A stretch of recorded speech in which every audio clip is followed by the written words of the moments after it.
అయింది. బాగా అయింది. అండ్ మీరు ఇక్కడ ఆలయానికి అభివృద్ధి చేస్తున్నారు. మీ హయాంలో మేడారం జాతర కూడా అభివృద్ధి అవుతుంది.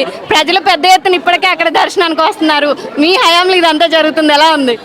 అంటే దేవుడు చేపించుకుంటున్నాడు. నాకు దేవాదాయ శాఖ ఇవ్వడము, ముఖ్యమంత్రి గారు కూడా టెంపుల్ల మీద ఇంట్రెస్ట్ చూపించడము, అది నా సమయంలో అవ్వడము అనేది నాకు చాలా హ్యాపీగా ఉన్నది. అండ్ ఇక్కడ పెద్ద ఎత్తున దేవుడి దర్శనానికి రావడం పాటు మిమ్మల్ని కలవడానికి కూడా వస్తారు. ఇక్కడ మిమ్మల్ని కలుస్తున్నారు, ఎట్లుంది? అది వాళ్ళ అభిమానం అండి, నా ధర్మము దేవుడిని దర్శించుకోవడం. అంటే ఈ ఆలయం ఒకటే కాదు, చాలా ఆలయాలని అభివృద్ధి చేస్తున్నారు. కొన్ని పురావస్తు ఆలయాలు కూడా బయటకు వస్తున్నాయి, వాటిని కూడా అభివృద్ధి చేసే ప్రయత్నం జరుగుతుంది అంటారు. ప్రయత్నం జరుగుతుంది. సెంట్రల్ నుంచి మనకు కోఆపరేషన్ ఉంటే అనుకున్నవి అన్నీ కూడా చెయ్యొచ్చు. మనకు ఆర్కియాలజీ డిపార్ట్మెంట్ ఒకటి సహకరించాలి.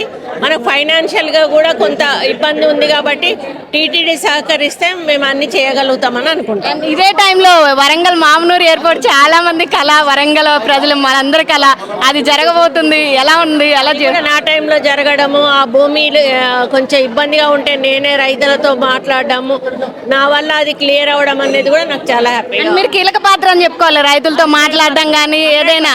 100% అండి. అండ్ మన వరంగల్ ప్రజలకి ఏం చెప్తారు? మేడారం రాబోయే భక్తులకు కానివ్వండి, ఎలా చెప్తారు, ఏం చెప్తారు?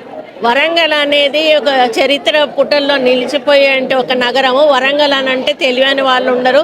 పోరాటాల పటిమ గల నగరము. రాణి రుద్రమదేవి, ఝాన్సీ లక్ష్మీబాయి, సమ్మక్క సారలమ్మ, కాకతీయులు ఏలినటువంటి ఈ గడ్డలోకి రావడం అని అంటే వాళ్ళ అదృష్టం చేసుకున్నట్టే.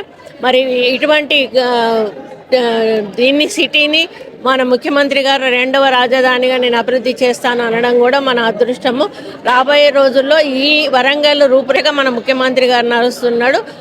మన ముఖ్యమంత్రి గారికి కూడా ప్రత్యేకమైన అభిమానం వరంగల్ అంటే. కాబట్టి మా అందరికీ కూడా చాలా హ్యాపీగా ఉంది. రాబోయే రోజుల్లో అన్ని రంగాల్లో కూడా ఇప్పటికే మీకు తెలిసి ఎయిర్పోర్ట్ వచ్చిందంటే ఖమ్మం హైవే దిక్కు మనకి ఇండస్ట్రియల్ కంపెనీలు వస్తాయి, హైదరాబాద్ సైడ్ వస్తాయి, కరీంనగర్ సైడ్, 3 వైపులా కూడా డెవలప్ అవుతుంది. వరంగల్ రూపురేఖలు మారబోతున్నాయి. దాని ద్వారా మనకు ఉద్యోగాలు కలిగి నిరుద్యోగుల యువతలు లేకుండా మహిళలకు కూడా చాలా అవకాశాలు. టెక్స్టైల్ పార్క్ తోటి మహిళలకు కోట్లాది మంది మహిళలకి ఉద్యోగాలు రావడం, ఇవన్నీ కూడా మా హయాంలో జరగడం.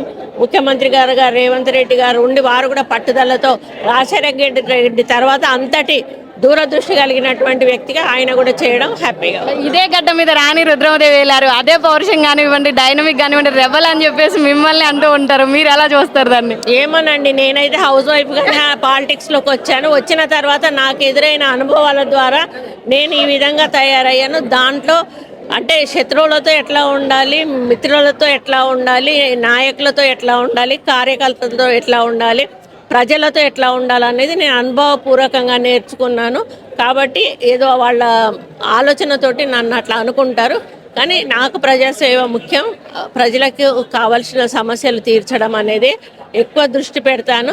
నా శాఖ మీద కూడా నేను ఎక్కువ దృష్టి పెట్టి నేను ఉన్నన్ని రోజులు చాలా వరకు టెంపుల్లను అభివృద్ధి చేయాలనేది. ఇంకోటి మనకు రాబోయేది పుష్కరాలు, కృష్ణా పుష్కరాలు వస్తున్నాయి, గోదావరి పుష్కరాలు వస్తున్నాయి. ఇప్పుడే సరస్వతి పుష్కరాలను చాలా ఘనంగా మనం జరిపించాము.